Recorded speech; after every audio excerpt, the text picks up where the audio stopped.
Hi, welcome back to part 2 of my video series on giving advice for VC and subject specific advice. So if you haven't watched part 1 yet, you should go back and watch that first before this. I'll be answering the rest of the questions. I've got a few more questions since then. I'll be answering those. So the very first question is, did you study ahead? So let's go through each subject I did. So English, so in the summer holidays, like right now, December, February and January, I did read all my English texts. So there were only 3 English texts, so I did read all of them, and I did do a bit of analysis. So like I did write down the main themes and characters and like symbols and stuff, but I didn't go too much into that. That's probably sufficient right before school. And yeah, you don't have to start writing essays yet. I mean, if you want to really, want to get into a habit, maybe 1 essay a week, but that's probably what I'd recommend during the school days. So 1 essay a week during school days, but during your holidays, just read your text and try get a good grasp of what your text is about. And next, do you need to go to a selective school to do well? Okay, so I did not go to a selective school. I just went to a normal government school. I don't think you have to go to a selective school to do well. If you put in the work, it doesn't really matter how others go in your school. If you put in the work, you will surely get there. So I didn't go to a selective school. I went to a normal government school, although it did have a select entry program, but that's only for year 7 to 10. So VC is just a normal mainstream program. Yep.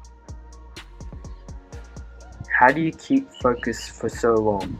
So as I mentioned in my previous video, I used the app called Forest to record how much time I'm studying, and usually I set a timer. So I used the Pomodoro technique I mentioned before. Usually it was 50 minutes studying, 10 minutes rest, or 60 minutes studying, 10 minutes rest. So what I would do before I start the session was write down exactly what I was going to do in the session. So for maybe I am writing an essay, so I wrote down on my to-do list, I'm writing an essay particularly for what kind of essay it was, and exactly how much of the essay I needed to get done by the said session. And then I'll just sit down and make sure, also throw your phone out of your room when you're studying. Your phone's a distraction. So just try and stay focused on the task at hand. Don't be distracted by Instagram, Facebook, or any other social media you're using. Turn off all your notifications as well on your phone, or just chuck your phone out of your room. So that's how I stayed focused, I guess. The main thing was knowing what you want to achieve in that particular session. So if you go into the session knowing you don't know what you want to study, like just know you have to study bio, but what exactly do you need to study in bio? So if you already know that, then it's very easy. There's less resistance to studying. The second thing is, how do you deal with stress or anything related? So the way to deal with stress, it's usually due to school related stress. The way to deal with stress, the best way is doing something other than studying. For example, I would go play soccer, play tennis with my friends. Like, do something that's not studying. Watch something on TV or watch some Netflix. Do something that's not studying, maybe even reading. Like, if you enjoy reading, it's a good habit as well to read during year 12, especially if you want to get really good at English and improve your vocabulary as well. Reading is a really good habit you should take up. So a lot of my time I did spend was playing sports, reading, and watching some TV shows. So do something other than studying if you're stressed out by your studying. Okay, so what was your biggest setbacks and how did you deal with them? So my biggest setback was actually right before my exams. So I kind of burnt out before my exams. It was probably due to stress as well. So what I did when I did burn out was I just took a long break. I mean, I was willing to sacrifice that break so that I could rejuvenate my energy and get back into studying. So yeah, take a long, it depends on how much stress you've got at the moment, but if you're burnt out, definitely take a break. Don't try study more. It will just add more stress to your health already. So just take a break. And how did I deal with it was breaking down my task into simpler things. So maybe I'd have to write an entire essay, so that was very overwhelming during the burnout. So what I did was just write a section, write my introduction first, or first even plan out my essay first. Yeah, so that was my main setback in year 12. Okay, the next question is kind of related to the very first question we had. How important are the summer holidays for preparing for year 12? So I did mention what I did for English, but I forgot to mention the rest of the subjects. So for chemistry, I didn't really do much holiday preparation. What I did was I did all my holiday homework. I didn't really read extra or material, but I would recommend doing at least the first or second chapter of your textbook. Maybe just have a read through, write some notes, and even if you have a lot of time, try some questions. So that's chemistry. Biology, I did in year 11, so I definitely did a lot more preparation. I think I covered maybe the first area study of unit 3 for biology in my holidays, because that was my only 3 and 4 subject in year 12, year 11. So yeah, if you have a lot of time, definitely do a bit more work, because it would be a lot more beneficial later down when you're stressed and you have a lot of deadlines. For math, for special and methods, I did a couple of chapters ahead. So I always made sure I was ahead for math, especially for math. You need a lot of practice. So if you're ahead in your subjects and practice, you don't already cover the material a bit earlier, then it's really helpful to consolidate that knowledge when your teacher goes through it as well. Okay, so that's what I did during summer holidays. Okay, the next question is how to make notes. So I'll probably make a separate video for this, but to answer this shortly, I only made notes for biology. Literally only biology I made notes. Like proper actual notes that I took down by hand. For chemistry and physics, I started out making notes and then I just gave up. I thought I didn't really find much use for notes for chemistry and physics, because most of chemistry and physics can probably understand through doing a lot of practice questions instead. So I would recommend doing practice questions a lot more instead of doing notes, but if you prefer taking notes, definitely do notes as well.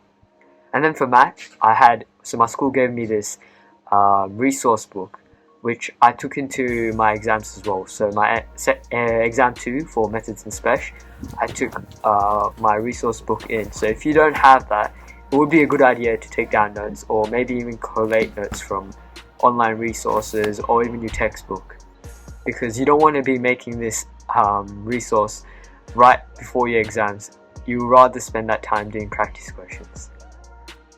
Yeah. So that's how I took notes. And for English, I did write. I will go through this probably a bit later as well. So for English, I made an analysis booklet on my computer, a Word document for each text. And I'll show you this a bit later. Okay. So, what subjects did I do and why did I do those subjects? So in year 11, I did biology. This year I did methods, chemistry, physics, specialist, and English. So I chose to do biology earlier because biology was a really heavy content subject, and for me personally, it required a lot more studying than what I would do personally for English or chemistry or physics, or even any of my math subjects. So that was probably because I was inexperienced in year 11. Coming to year 11, I've had to develop certain study habits, studying smarter, not harder. Yeah, so that was a good idea doing biology in year 11, and that actually came in my top 4 subjects. So it was worth doing it in year 11. And I'd recommend doing your heavy content subjects earlier, if possible, early in year 11, and maybe even a math subject. I would definitely recommend doing at least 2 subjects in year 11 if you're able to manage the workload, because doing 5 in year 12 is kind of hectic personally, because I kind of neglected physics this year. But if you've already done 1 subject in year 11 or 2 and you've done well, then yeah, I mean, it's worth the sacrifice, I think, to do better in your other 4 subjects or 3. So yeah, so I did biology in year 11, and then I chose to do methods and special because first I did so all my subjects, yeah, are scaling up except for English, which did not scale up or down, sadly. At least it didn't scale down, but it didn't scale up either. So I chose to do methods because most of uni courses have prerequisites for methods. And when I chose to do special, in fact, my favorite subject this year was special actually, except for the final year exam. But my favorite subject was special, and I really enjoyed it. And the scaling was another benefit, but I really enjoyed special. Like, the concepts were much more fun to grapple with, and the practice questions were much more fun than methods, which is just a bunch of application and rigorous stuff. Yeah, I think special really helped me extend my mathematics studies, but yeah, I found it fun as well, more fun definitely than methods. And chemistry was a prerequisite for studying for medicine, but I enjoyed chemistry as well. And yeah, and English is the only compulsory subject, and my school didn't offer literature or English language, but considering I did have those options, I would have done literature as well instead of physics. So I would have taken literature instead of physics, and so I would have done 2 English subjects if I had the option to do that, because I really enjoyed English. So initially at the start of the year, I don't know, I was half on English, whether I enjoyed it or not, but really before my exams I really enjoyed English. And then physics is a completely different story. Physics, I don't know what to say. Physics, really, I didn't really enjoy physics. I kind of hated physics because it's physics, you might know. So it wasn't really modern physics as well. It was like classic physics, except for the small bits of special relativity. There wasn't much modern physics. So you had your Newtonian physics, your classical physics. So I didn't really enjoy it. So I kind of neglected it throughout the year. So if I was going back on my choices right now, if I had the option to do literature, I would have swapped physics for literature. So that would be my only thing I would have changed if I had the option to do so. But yeah, so all my subjects are scaling up, and I think it's very helpful for your ATAR if you want to get a high ATAR. But really, my main piece of advice for when choosing your subjects is don't choose it because of the scaling. Choose subjects that you really enjoy to do. So for example, I chose physics, but I hated physics. I mean, I did alright in physics, but it scaled up, so I'm fine with it as my bottom 6th subject. But really, choose subjects that you enjoy studying, because it doesn't seem as much of an effort to study. That's exactly why I wouldn't have picked physics if I had the option to do so again. Yeah, so choose some subjects that you really enjoy doing, and English is compulsory, but if you enjoy literature or English language instead, and if you have the option to do so, pick between the 3. So for example, for special, even though it scales up by an insane amount, it scaled up by almost 12 study scores, I only did it because I really enjoyed doing special. I in fact enjoyed it more than even doing methods. So I did it because I really enjoyed it, and it wasn't much of a struggle to work hard for it. So, and the added benefit of doing special was I didn't really have to study for methods. So if you do special basically encompasses your methods, so the same concepts are in special as well. So you don't have to really study for methods if you do special. And if you do special, methods is compulsory. So yeah, let's go on to the next question. I spent a lot of time on that question.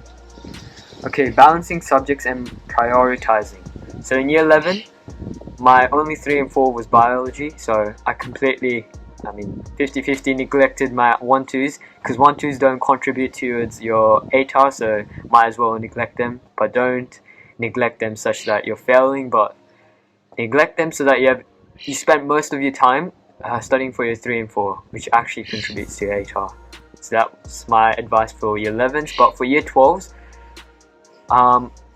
so the thing about deciding what your subjects are, what your bottom 2 subjects are earlier on, I wouldn't recommend it personally unless you really know that those 2 are going to be your bottom subjects. For example, for physics, I knew it was going to be my bottom subject. For physics, I completely neglected it because I knew something had to be my bottom subject.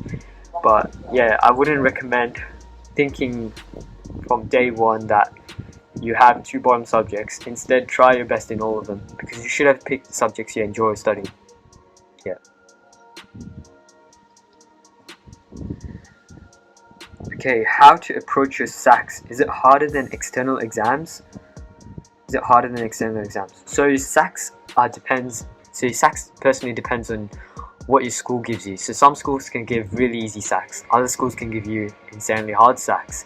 So that's why scaling exists. It's meant to balance out each and every school so that everyone's on the same level field, everyone's on the same ground level. So my school SACs personally were very reflective of my end of year exams. So it really depends on what your school goes for. So if you go to it really depends on your school, yeah. So I would say don't get too comfortable with your SAC scores. Even if you're rank 1 or getting 100% in all your SACs, don't get too comfortable.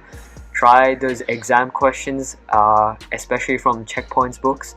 Another awesome resource for any of your subjects, although I didn't use it for English much, but any of your subjects, especially for math, biology, chemistry, and even physics if you want to do well in physics.